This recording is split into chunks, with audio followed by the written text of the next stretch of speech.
A shocking mistake can change the course of a battle in a heartbeat. And in war, even trained pilots are not immune to failure. What you're about to see is one of the most humiliating incidents of Russian aviation. 2 Russian Frogfoot attack. Aircraft climb into the skies on a combat mission. Their engines roar across the horizon, cutting through the morning haze. But suddenly, in the chaos of coordination, the trailing pilot locks onto the wrong target. A missile streaks forward, hitting not the enemy, but his own wingman. The explosion tears the jet apart mid-air. Flames engulf the fuselage as it spirals downward. Music, the downed pilot ejects, parachuting helplessly through the smoke-filled sky, forced to watch as his own comrade's mistake obliterates his aircraft. To this day, the true cause is unknown. Was it poor training? A radar mislook? Or maybe just fatigue mixed with recklessness? Rumors even suggest a trivial argument. Earlier that morning, perhaps over vodka rations. But none of that matters now. The result is the same: 1 less aircraft, lost in spectacular fashion. While Russian pilots struggle with their own errors, Ukrainian intelligence locks onto the movement of a Russian supply column. The convoy snakes along muddy roads, shielded by 2 helicopters, one of them a Mi-24 gunship equipped with reconnaissance systems. But in the tree line, a Ukrainian soldier shoulders an Elay portable system. He breathes deeply, steadies his aim, and pulls the trigger. The missile erupts, slicing through the sky. In seconds, the Mi-24 is struck, its engines erupt in fire, and the gunship plummets into the earth. Minutes later, the thunder of a Ukrainian MiG-29 fighter jet fills the air. The pilot lines up his targets, 2 Russian ammunition depots. Precision-guided missiles roar off their rails, slamming into the storage facilities. The camera footage captures it all, a chain reaction of explosions lighting up the horizon. From another angle, the shockwave rips outward, shattering windows and turning the depots into craters. A second strike follows, this time on a Russian command post. Within moments, the enemy's tactical hub is erased. From the very start of this war, Moscow believed aviation would decide the outcome. Russian generals envisioned their aircraft dictating the tempo, crushing Ukrainian defenses and dominating the battlefield in just days. But reality was brutal. The fog of war led to chaos so thick that Russian forces sometimes opened fire on their own. Even small reconnaissance drones hovering in the air became dangerous, threatening to compromise multi-million-dollar jets. Rewind to the first days of the invasion. Russia's plan was daring and aggressive. Fly in dozens of helicopters from Belarus, just 100 kilometers from Kyiv, and seize Hostomel Airport in one decisive strike. That airfield was the key. Capture it, and the capital would be within reach. Less than 20 kilometers separated the runways of Hostomel from the heart of Kyiv. From there, Russian transport planes could land airborne troops, deliver armored columns, and establish supply lines. Out in Moscow's mind, the city would fall in days, just as Crimea had in 2014, when unmarked soldiers took key positions without a fight. But this time, Ukraine was ready. Dozens of Russian helicopters thundered across the border, their rotors slicing the air. Civilians on the ground filmed everything, counting the number of helicopters pouring into Ukrainian skies. But the Ukrainian armed forces were waiting. Music, anti-air fire filled the skies. A cameraman shouts that 2 helicopters have already been shot down. Still, more pour deeper into Ukrainian territory. As they close in on Hostomel, the ambush intensifies. 1 chopper is destroyed mid-flight. Another limps away, smoking and forced to make an emergency landing.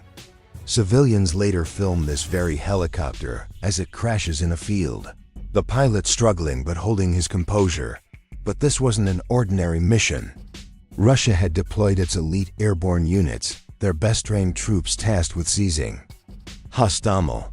Yet Ukraine answered with ferocity. Amid the dogfights and anti-air fire, a little-known act of sacrifice unfolded. Two Ukrainian attack aircraft flew low over Hostomel, while Russian helicopters unloaded troops, convoys of fuel trucks, and armored vehicles rolled in to reinforce them. The first Ukrainian jet launched a devastating strike.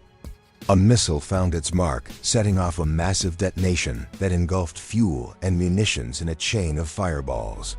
The second pilot lined up his target, but suddenly his aircraft was peppered with fire from every weapon the Russians could bring to bear. The fuselage shuddered. Warning lights flashed. His jet was fatally damaged. At that moment, he made his final decision. With his aircraft doomed, he aimed straight at the convoy. The burning jet became a weapon itself. In his last seconds, the pilot attempted to eject, but the angle and altitude betrayed him. The parachute never opened. His sacrifice destroyed the column, stopping the enemy advance. Later, when civilians cautiously returned to the battlefield, their cameras captured the aftermath: wreckage, scorched earth, and the smoldering proof of a hero's last act. As the battle for Hostomel Airport raged, Russian fighter jets entered the skies above the capital, desperate to secure air superiority. It was here that one of the rare aerial duels of the war was caught on camera.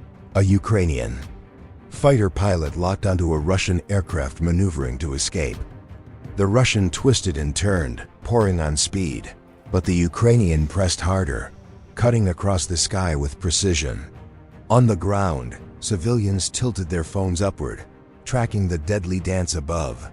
Then, in a split second, the Ukrainian fired. A missile streaked away. The Russian jet flared, trying to shake the lock, but it was too late. The warhead struck home. Fire erupted as the aircraft disintegrated in midair. The Ukrainian pilot had prevailed with a single clinical strike. Across Kyiv, similar scenes unfolded. As missiles thundered from the skies, anti-aircraft batteries lit up the night. Ukraine's defenders clung to the belief that if they could hold the skies, the capital itself could endure. Far from the capital, battles erupted across the Eastern Front. In the skies above rolling plains and muddy trenches, Russian aircraft pressed forward, but Ukrainian gunners waited. One Russian jet roared overhead before taking a direct hit to its engines. Flames spewed from the fuselage as the pilots tried desperately to maintain control. The aircraft banked hard, wobbling, before plunging into the earth. The impact triggered a fireball visible for miles. Just moments before detonation, both pilots had ejected. Their parachutes blossomed against the smoke-filled sky. Music, for them, survival was a matter of seconds. Another reminder of how thin the line is between life and death. In aerial warfare. In southern Ukraine, Russian aviation faced the same brutal reality. One pilot, shot down by Ukrainian fire, managed to eject safely, but his luck ran out the moment he touched the ground.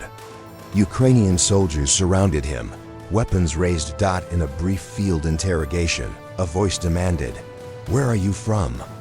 The captured pilot, still shaken, muttered, "The Far East." He had flown more than 8,000 kilometers across a continent to bomb a foreign land. And now he sat as a prisoner, his mission over before it truly began. This was the fate awaiting countless others.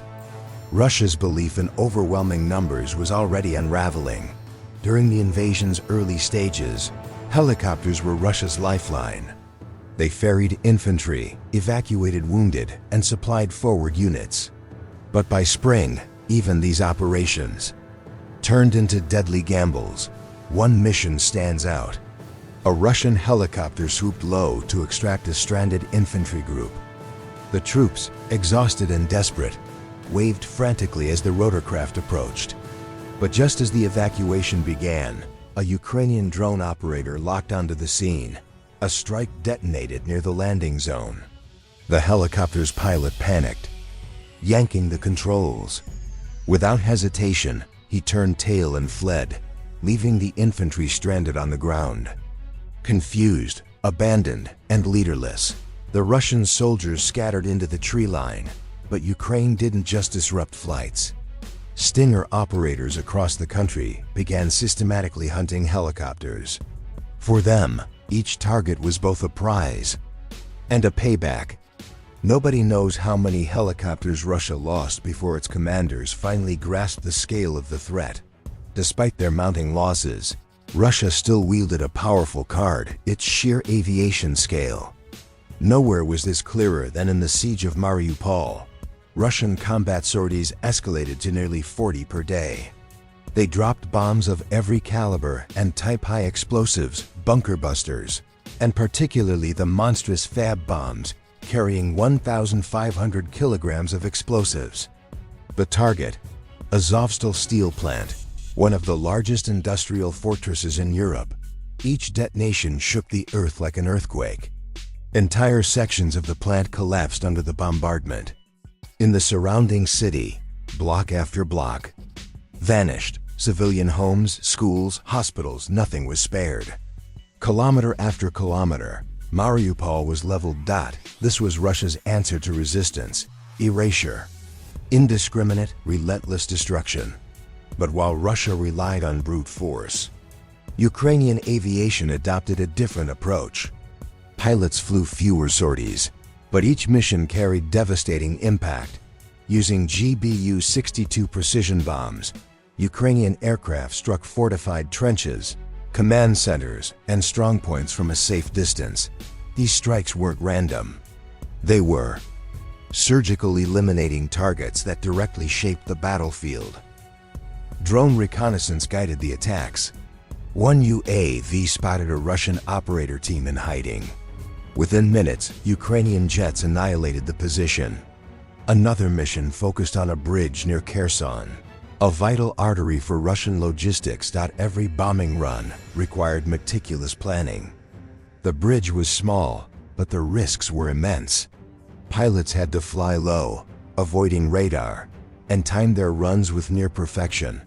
6 separate attempts battered the structure. Yet the bridge endured. The scoreboard was clear: 6 strikes, 0 success. The bridge still stood tall, mocking Russia's efforts. The deeper Russian aircraft flew into Ukrainian skies, the higher the risk.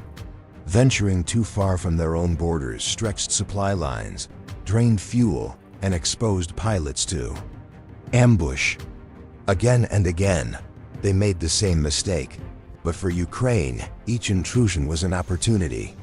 A chance to ambush, to intercept, to remind Moscow that the skies above Ukraine belonged not to invaders, but to defenders. And so the struggle for control of the air continues, relentless, brutal, and unforgiving. Russian aviation still casts a shadow, but its power is fractured. Many of its jets are old, worn, and poorly maintained. Many of its pilots are shaken, no longer confident in their missions. Meanwhile, Ukrainian pilots rise with determination. They know the odds. Outnumbered 10-1, they rely on skill, precision, and courage. Each mission they fly is a gamble. Each strike carries both risk and hope. The skies over Ukraine remain contested. Missiles streak. Engines roar. Civilians record the chaos on their phones, uploading the proof to the world. And above it all, the war grinds on.